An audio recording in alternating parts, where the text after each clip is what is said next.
Hello and welcome to the latest episode of Hidden Stories of Monterey. I'm Eric Palmer.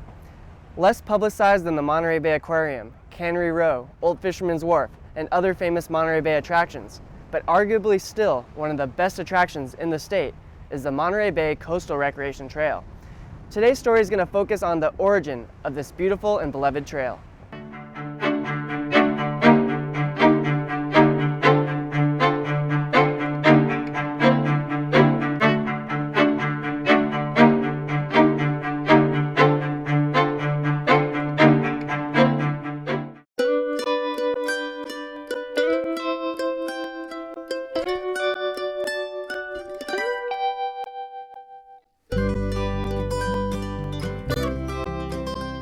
The waterfront Monterey Bay Coastal Recreation Trail stretches 18 miles from Castroville in the north to Pacific Grove in the south.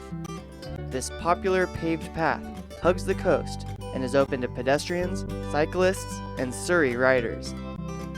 It is a great way to reach several attractions from Fort Ord Dune State Park in the north, parks and beaches in Seaside, Pacific Grove in Monterey, and Fisherman's Wharf and Cannery Row in the south. Visitors can rent bicycles, surreys, kayaks, and more along the route. Residents use it as a way to commute to and from work. It is an important and beloved path used by millions every year. But it wasn't always the beautiful path you see today.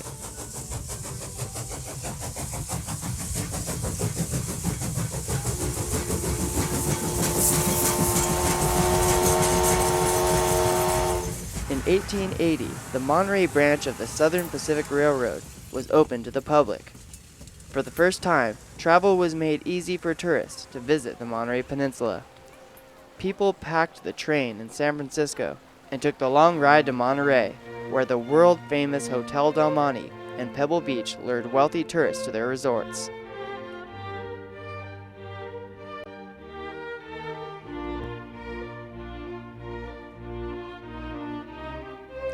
The train later served the U.S. Army's Fort Ord and the cannery and packing houses of Cannery Row. Eventually, the canneries in Fort Ord closed and the passenger train ceased operations. For many years, the train tracks have stayed in place in Monterey. It was an unsightly path through a beautiful town, and the community had many ideas about what to do with the property. A joint powers agency consisting of the cities of Monterey and Pacific Grove and the Monterey Peninsula Regional Park District bought the land in 1982 from the Southern Pacific Railroad Company. Years of technical research and discussion took place about developing a bicycle and pedestrian trail with the possible incorporation of a people mover or trolley system.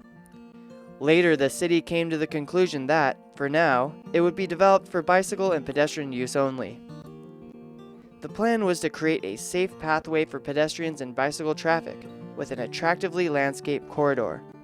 The plan included lighting, benches, drinking fountains, waste receptacles, close parking, and directional and safety signage. By 1986, the Monterey Peninsula Regional Park District purchased more land along the abandoned train line. With cooperation from the cities of Pacific Grove, Monterey, and Seaside, and with financial help from the Coastal Conservancy, many more miles were added to the trail. The ultimate vision for the trail is a path from Moss Landing to Point Lobos State Reserve, and maybe even a statewide coastal trail. So next time you come to Monterey, park your car and travel along the 18-mile Monterey Bay Coastal Recreation Trail. It will get you everywhere you want to go on the peninsula. It may be one of the most scenic recreation trails you will ever see.